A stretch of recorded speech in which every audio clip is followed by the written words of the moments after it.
Margherita Ceschin, l'ex marito della vittima dal carcere, voglio farla finita, la nuova compagna dell'uomo, al suo legale dice non c'entro nulla.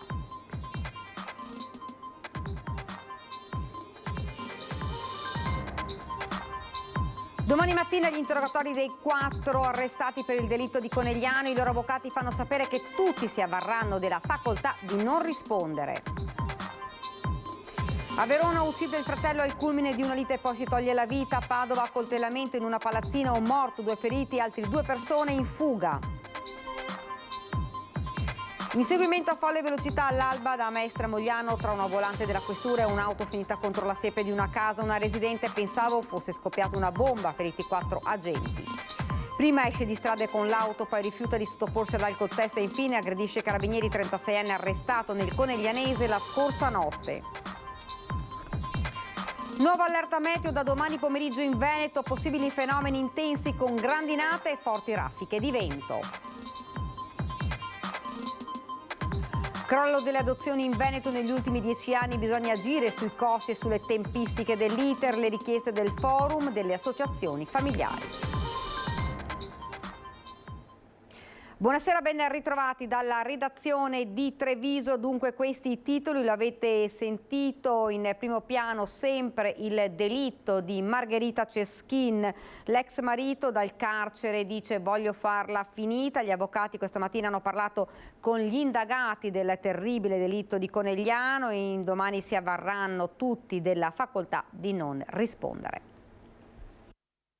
Escono dal carcere di Treviso dopo una mezz'ora circa di confronto con i loro assistiti legali dei 4 indagati per il terribile omicidio di Margherita Ceschin. Si tratta dell'ex marito Enzo Lorenzon e della collaboratrice domestica, poi diventata compagna dell'anziano, di Lesi Lorenzo, 31 anni, domenicana. Sarebbero loro i presunti mandanti del delitto, difesi dall'avvocato Martina Pinciroli. Domani si avvarranno della facoltà di non rispondere. Lei, in carcere alla Giudecca, si dice estranea ai fatti, ha detto al suo legale di non sapere nulla, disperata perché a casa un figlio a tempo debito darà le sue spiegazioni. A Santabona invece l'80enne spiega la sua verità. L'ho trovato in realtà provato, è molto sconvolto sia per l'arresto che ovviamente per quello che è successo ancora il 23 giugno. Ha minacciato peraltro di togliersi la vita, quindi insomma siamo andati anche in infermeria per capire insomma se le sue condizioni di salute sono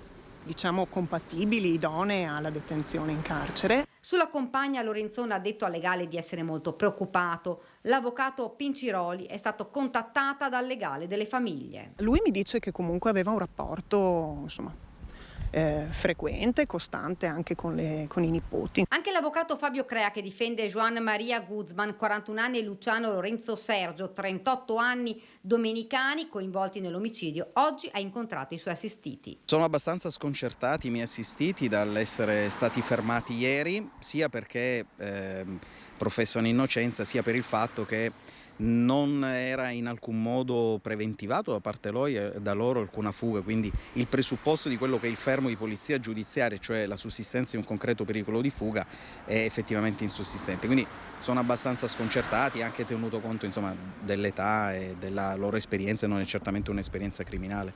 A dare un'accelerazione che ha portato i carabinieri ad arrestare i 4 indagati proprio il pericolo di fuga di uno di loro, che avrebbe a quanto pare dichiarato di voler lasciare l'Italia. Sulla vicenda i 2 domenicani si sono limitati a dire che c'era un rapporto di amicizia, di conoscenza con il signor Lorenzon, determinato soprattutto dalla presenza dell'attuale compagna, parente di uno dei 2, per cui nulla di particolare, e quindi sono sorpresi da quelle che sono le accuse. Mancano all'appello i 2 esecutori materiali dell'omicidio, sui quali gli investigatori stanno stringendo il cerchio. Le indagini continuano serrate perché potrebbero esserci nuove svolte. Un'altra intermediaria domenicana potrebbe presto essere coinvolta nella vicenda.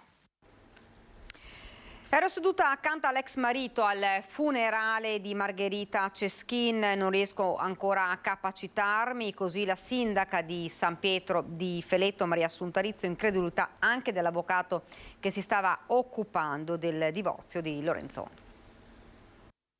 Da Conegliano a Ponte di Piave, da Treviso a San Pietro di Feletto, comunità sotto shock per un fatto di sangue che lascia tutti attoniti. Non riesce a capacitarsi di quanto accaduto nelle ultime ore il sindaco Maria Assunta Rizzo. La prima cosa che devo fare è ringraziare sicuramente le forze dell'ordine per tutto il lavoro che hanno svolto in questo periodo. E poi per me, come dicevo, è stata una sorpresa, continua a essere una sorpresa anche oggi, proprio perché non me l'aspettavo, sono sincera. Ho avuto il marito a fianco a me durante il funerale, sulla mia destra, e sembrava veramente provato dal dolore. Il primo cittadino di San Pietro di Feletto, dove si sono svolti i funerali di Margherita Ceschin, chiede che la giustizia faccia il suo corso, una ferita per l'intero territorio. Sorprende anche questo nel nostro territorio, qui da noi. Questi fatti non sono mai successi, perciò sorprende ancora di più, no? La modalità e tutto quanto abbiamo sentito. L'ennesima donna, anche se diciamo la motivazione è diversa. Il reato che viene contestato ai 4 è omicidio volontario con l'aggravante della premeditazione, un delitto efferrato che non ha lasciato scampo alla vittima, Margherita Ceschin, 72 anni, sorpresa nella sua casa e uccisa senza pietà. La donna, già separata, stava divorziando dall'ex marito. A parlare l'avvocato che lo stava assistendo nella causa civile. Io ho conosciuto il signor Lorenzon nel 2020, dopo che è stata emessa la sentenza di separazione. Io sulla separazione non posso dire nulla, quello era l'assegno di mantenimento e quello è stato confermato. Come aveva reagito Lorenzon nel sapere che avrebbe dovuto comunque continuare a pagare quella somma cospicua? Ma l'ho sempre accettato, a malincuore ma l'ha sempre accettato. Tra i due i rapporti erano più che tesi, non si parlavano praticamente mai, ci spiega il legale, e forse proprio la questione economica ha esasperato una situazione già deteriorata. Continuiamo con la cronaca dal Veronese, dramma Verona, dove due fratelli di 28 e 24 anni, Patrizio ed Edoardo Baltieri, sono stati trovati senza vita dal padre ieri sera nell'abitazione di famiglia, con ferite da arma da fuoco. Tra le ipotesi al momento più accreditate quella dell'omicidio-suicidio. Il corpo del 24enne era nel soggiorno di casa, quello del fratello nella sua camera, a fianco una pistola legalmente detenuta dalla famiglia. Sulla vicenda indaga la squadra mobile della questura. Gli investigatori hanno sentito testimoni, conoscenti dei due giovani e i vicini di casa sulle motivazioni della tragedia. Una donna che abita nel condominio ha riferito di aver sentito 3 colpi di pistola esplosi a poca distanza di tempo, intorno alle 19, a quell'ora probabilmente che risale proprio alla morte dei due fratelli, per i quali non è escluso che il magistrato disponga l'autopsia. Ed ora andiamo invece a Padova, perché c'è stata una scena agghiacciante che si è trovata di fronte a una residente di questa palazzina di via Dorighello nel quartiere Forcellini. La donna intorno alle 14, attirata dalle urla, è scesa e ha visto sangue ovunque. Un uomo era steso a terra nell'androne del condominio, ormai privo di vita. Fuori in strada altre 2 persone ferite, una di queste in modo grave, tutti colpiti da alcune coltellate. Dalle prime informazioni fornite da alcuni testimoni sembra ci siano 2 uomini in fuga a bordo di un'auto rossa, probabilmente anche questi feriti sarebbero tutti cittadini albanesi. I carabinieri che si stanno occupando delle indagini, giunti sul posto con l'aiuto dei vigili del fuoco, sono saliti con l'autoscala nell'appartamento dove vivono i 2 fuggiti ed hanno sfondato la porta. Dagli investigatori al momento non trapelano dettagli sulla vicenda.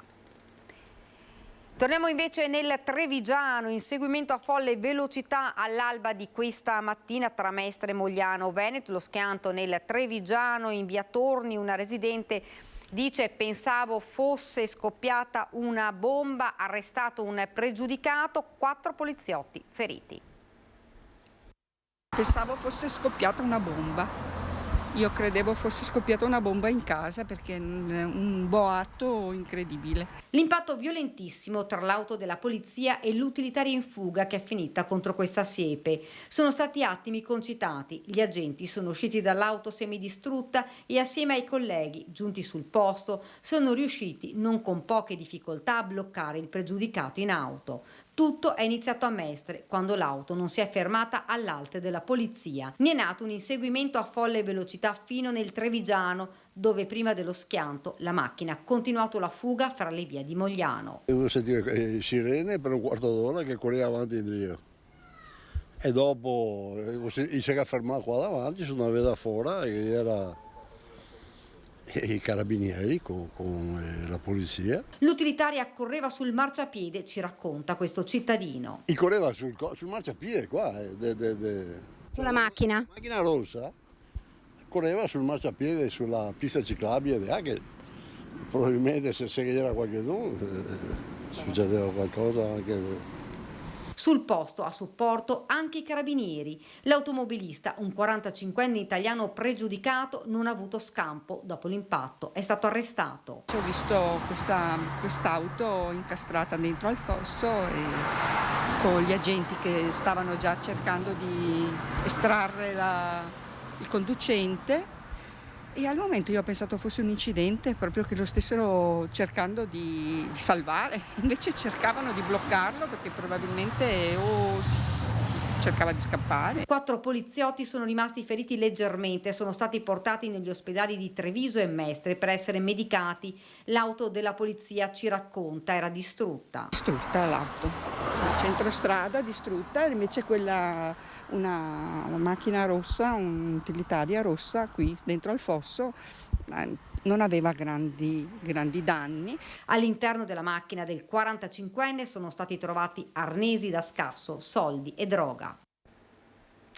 Continuiamo con la cronaca, con l'ennesima tragedia della strada a Jesolo, ancora un incidente mortale sulle strade del Veneto. Questa notte intorno alle 3 in via Cagamba a Jesolo, a perdere la vita Nicolas Maritan, 26 anni, di Busile di Piave. Secondo una prima ricostruzione il ragazzo era sceso dal mezzo nel quale viaggiava assieme ad altri amici, fermo sulla carreggiata, quando è stato investito ed ucciso da un'altra auto che sopraggiungeva. Sul posto sono subito intervenuti i sanitari del SUEM, ma nonostante i tentativi di rianimarlo per Nicolas non c'era nulla da fare. Lievemente feriti gli amici della vittima e i passeggeri dell'altra vettura, sul posto i vigili del fuoco.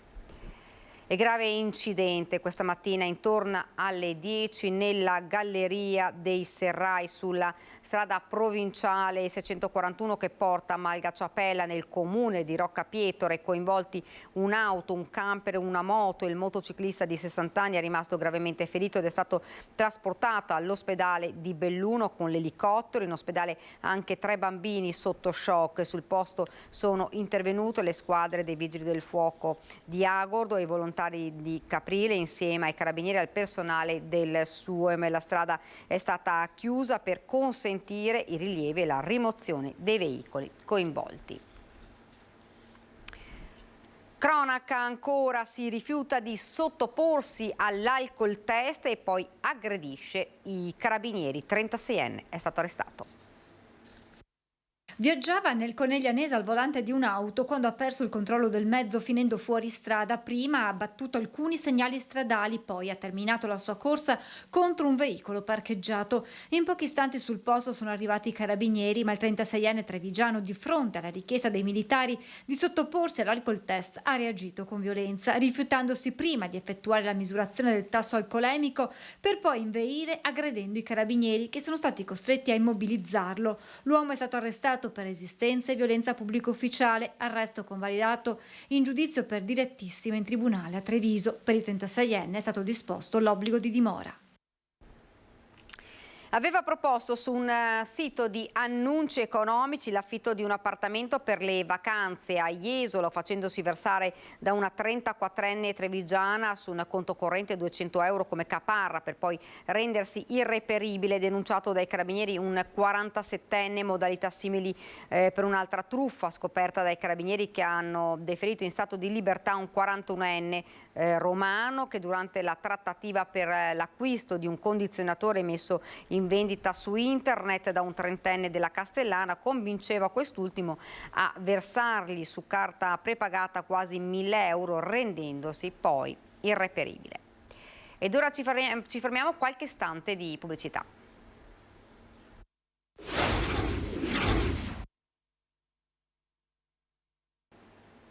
Rieccoci nuovamente in studio, ora parliamo di minori non accompagnati, un tema che l'Associazione dei Comuni Italiani ripropone ogni volta sui tavoli nazionali, perché l'assistenza dei ragazzini che arrivano in Italia soli ha un impatto pesante sulle casse dei municipi.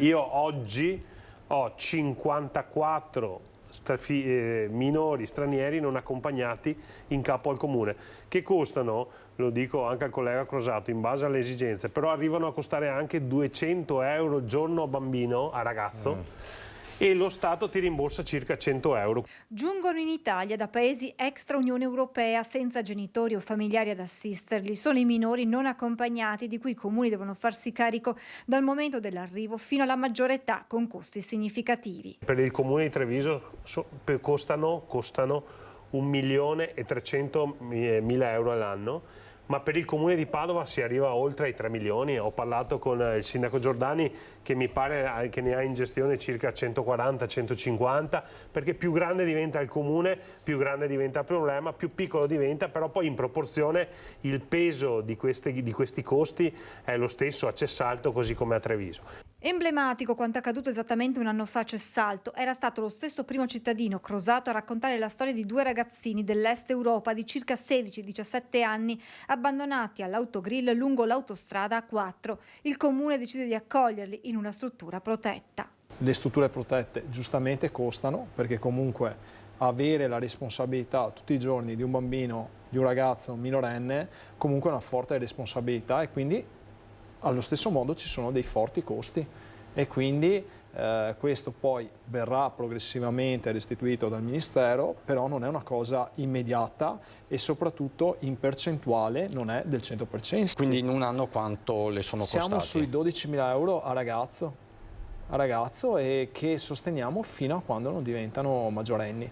Un tema questo affrontato su più fronti ai tavoli nazionali e portato da ANCI anche nel confronto con i prefetti, perché, spiega il presidente veneto dell'Associazione Comuni Conte, non è solo un problema di gestione e di responsabilità per i sindaci. È anche un problema di bilancio, perché qui sì, noi siamo costretti a sottrarre delle risorse al bilancio comunale, in modo particolare al capitolo del sociale, per far fronte a dei costi di gestione.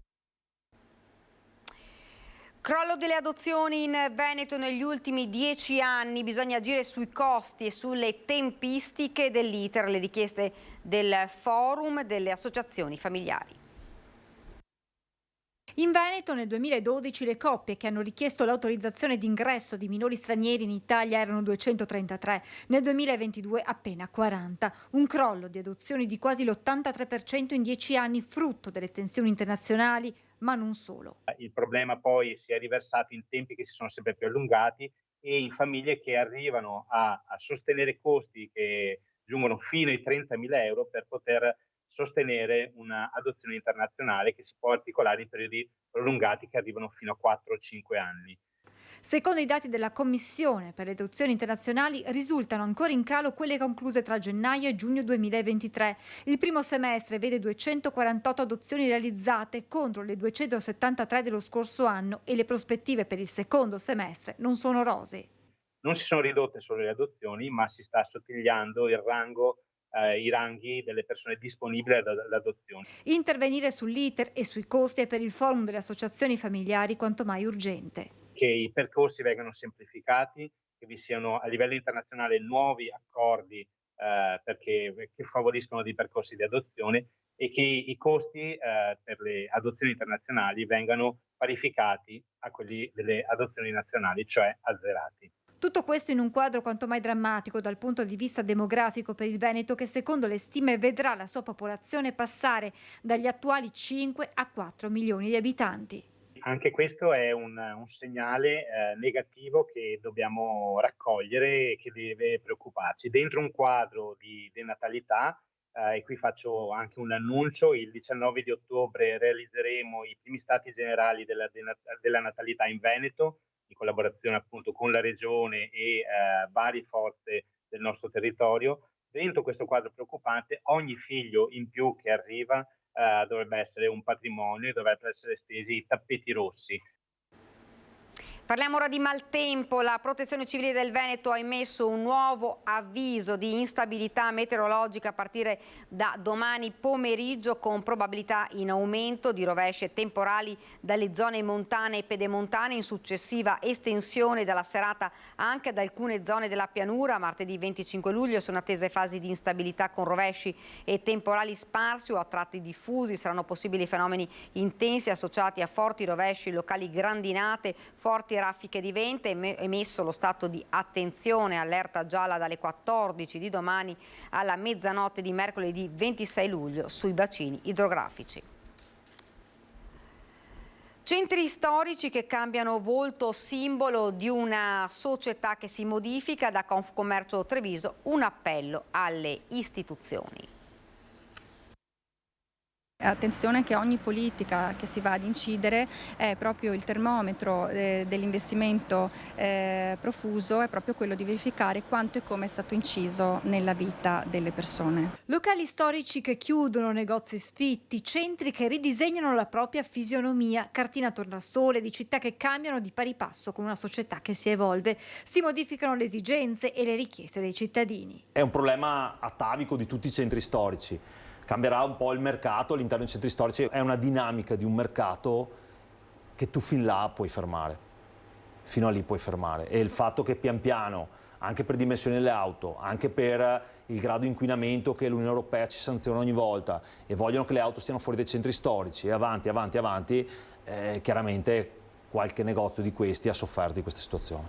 Mantenere un dialogo aperto tra associazioni e amministrazione comunale per dare risposta alle nuove richieste che provengono dai territori è quanto auspica Confcommercio. Intavolare un dialogo strategico permanente con le amministrazioni locali, applicando il protocollo d'intesa già siglato con ANCI e Confcommercio prima del Covid, che parla di rigenerazione, di collaborazione, partecipazione ai tavoli, coprogettazione e in ottica di implementare anche i progetti innovativi e green, quindi la sostenibilità. E in una dinamica di cambiamenti dei centri storici, il vice sindaco di Treviso evidenzia un nuovo fenomeno che potrebbe concretizzarsi in un futuro non poi così lontano. Fra un po' noi inizieremo a avere residenti anche turisti, cioè degli stranieri di certi paesi che decideranno di trasferirsi a Treviso. Questa sarà la nuova evoluzione. A Longarone Fiere, cerimonia di consegna dei diplomi a 14 studenti che hanno concluso gli studi del corso di formazione finanziato dalla Regione Veneto e promosso da Certottica. 14 studenti, 9 ragazzi e 5 ragazzi tra i 20 e i 26 anni, e a loro che sono stati consegnati diplomi per Aware Product Manager dopo aver completato il ciclo di studi del corso finanziato dalla Regione Veneto in capo alla Fondazione ITS Cosmo Fashion Academy, promosso da Certottica. Ad oggi si tratta dell'unico ITS esistente in Italia specifico per il settore dell'occhialeria. Qui noi formiamo i livelli dirigenziali di questo settore, che è un settore di grande rilevanza, quello diciamo più italiano in termini di numeri, di capacità produttiva. Formazione che diventa centrale in un momento storico in cui la carenza di personale qualificato è sempre più preoccupante, con la necessità delle aziende che spesso non trovano una risposta in termini di preparazione. La formazione è qualcosa che serve perché il mondo cambia molto più rapidamente rispetto a 5 anni fa o 10 anni fa. C'è bisogno di aggiornamento, e l'aggiornamento avviene attraverso questo tipo di formazione e anche altre che portano i giovani, come ho detto, ma anche meno giovani che magari già lavorano, a imparare un'arte nuova. Alla fine della cerimonia c'è stata l'intitolazione della sala Giovanni Coffen Marcolin. Credo che oggi sia il momento migliore perché mio padre è una persona molto attenta alle giovani generazioni, puntava molto sui giovani. Bandi per lo sport, è firmato l'accordo di collaborazione tra Provincia di Treviso e CONI Veneto per sostenere le associazioni sportive del territorio nelle candidature ai finanziamenti europei e nazionali. A livello regionale abbiamo oltre 13.000 società sportive, qui in provincia di Treviso oltre 2.000, e noi pensiamo che mettere a disposizione la nostra professionalità assieme a quella del CONI sia un'opportunità foriera di intercettare contributi importanti per le società sportive, perché ci sono a livello europeo, bisogna essere un po' strutturati e quindi questo accordo è un primo passo per cambiare marcia. Un accordo di collaborazione è quello tra Provincia e CONI Veneto per fornire un servizio di supporto e orientamento alle associazioni sportive del territorio nella candidatura dei bandi di finanziamento europei, nazionali e regionali. Fondi che di fatto rendono più facile l'attività delle società sportive. Sappiamo che costruire progetti, seguirli e rendicontarli sono oneri che magari spaventano le società sportive in prima istanza, ma se sanno di poter essere supportati da professionisti quali quelli della provincia di Treviso e quelli del CONI, probabilmente si mettono in discussione. I fondi sono destinati alle attività sportive, ma sono destinati anche molto alle relazioni all'interno delle società, all'interno delle realtà provinciali di Treviso, ma anche con collegamenti esterni, addirittura internazionali.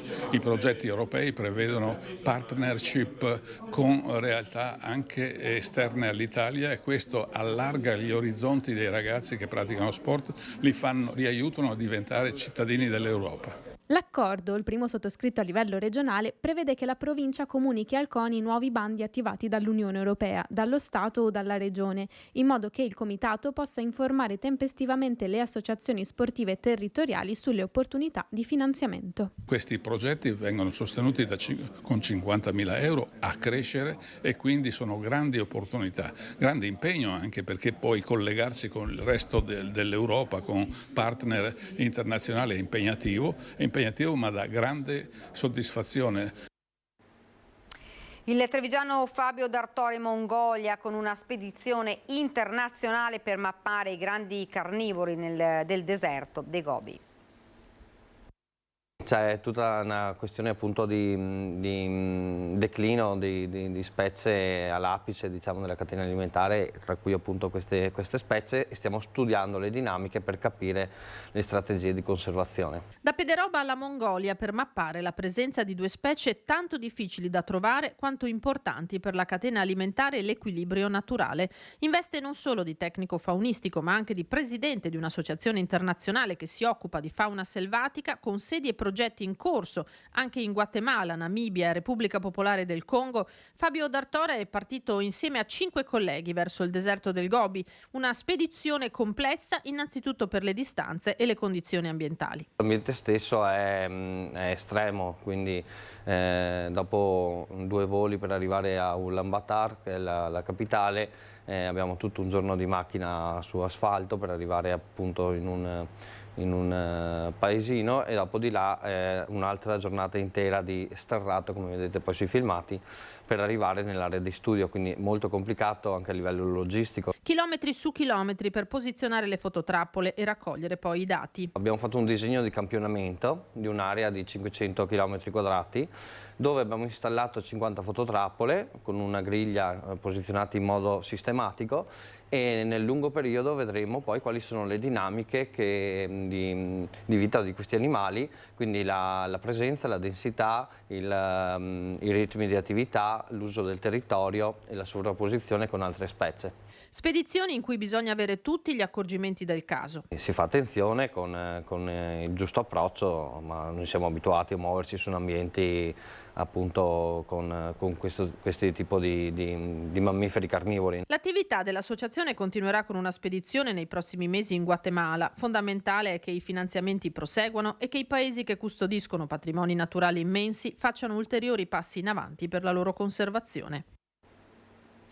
Per il consueto servizio storico della domenica torniamo al 1986, quando i giovani faticavano a trovare lavoro, quando invece oggi sono le aziende a non trovare personale.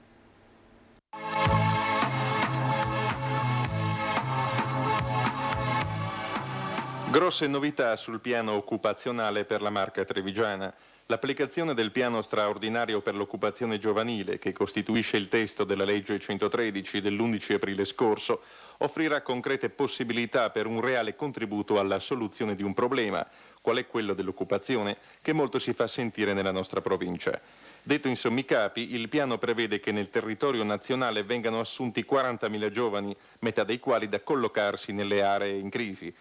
Crisi che nella Marca significa tuttora stasi occupazionale abbastanza generalizzata, con eccezione dei settori del tessile, dell'abbigliamento e del calzaturiero, dove, a quanto ci riferisce fonte sindacale, si registrerebbe una lieve ripresa. Ma che novità porterà nel Trevigiano l'applicazione della 113? Da indiscrezioni pervenuteci da fonte imprenditoriale, dovrebbe essere il gruppo Daipra ad applicare per primo nella nostra provincia quanto prescritto dalla nuova legge. Novità di rilievo dovrebbero comunque registrarsi nei primi giorni della prossima settimana. Ne parliamo con un esponente sindacale. C'è qualche azienda della provincia di Treviso che si accinge ad applicare questa legge? Sì, proprio in questi giorni e sicuramente la prossima settimana c'è un grande gruppo che per la prima volta applica questa legge nella provincia di Treviso. Pensiamo che sia anche la prima azienda che mette in vigore queste assunzioni e su un grosso gruppo. Questo è molto importante perché garantisse per i lavoratori o per le lavoratrici in particolar modo la continuità all'interno dell'azienda. Un altro aspetto da tenere in considerazione, anche alla luce delle novità introdotte dal piano, è quello relativo ad una continua richiesta di assunzione nelle aziende di piccole dimensioni e nei laboratori, il che comporterà necessariamente, dicono i sindacati, una diversa o quantomeno una più accentuata azione di controllo. Questo dei laboratori è un grande problema, è un grossissimo problema, perché nei laboratori nella stragrande maggioranza non c'è nessun controllo sindacale e di conseguenza non viene applicato nessun contratto di nessun genere. Abbiamo il contratto nazionale degli artigiani, ma molte volte su queste aziende non viene applicato. C'è sicuramente un alto sfruttamento dei giovani, sono quei giovani che hanno difficoltà di trovare un posto di lavoro, sono quei giovani che pur di poter entrare in un'azienda vanno a lavorare anche in condizioni molto difficili, difficilissime. Bisogna che intervenga qualcosa e noi come sindacato stiamo mettendo in piedi un nostro piano per poter garantire a questi giovani, in particolar modo alle donne, la possibilità di una difesa prima dell'ambiente di lavoro, poi del posto di lavoro, ma in particolar modo delle condizioni in cui vengono trattati questi lavoratori. Ed è davvero tutto per questa edizione del nostro telegiornale. Vi lascio ovviamente alle nostre previsioni del tempo. Grazie davvero per averci seguito e buona serata.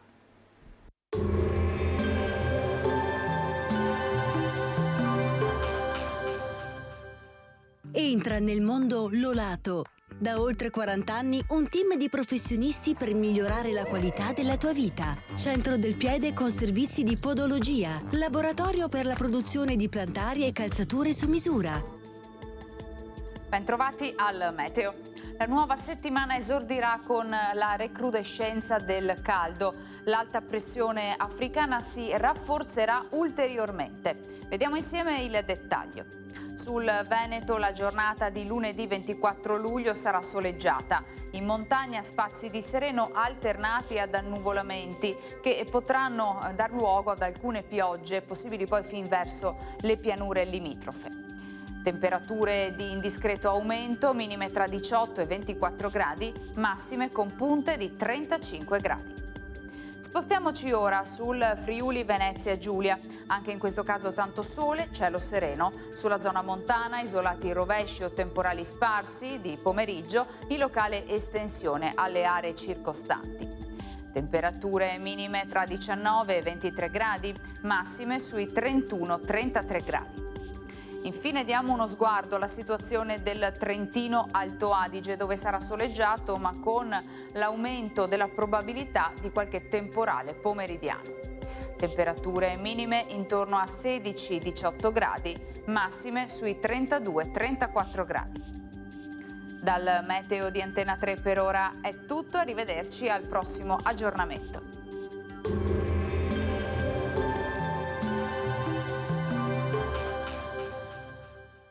Busti, tutori e protesi di arto personalizzati. Ortopedia e sanitaria Lolato. A Treviso e Montebelluna. Lolato, soluzioni per star bene.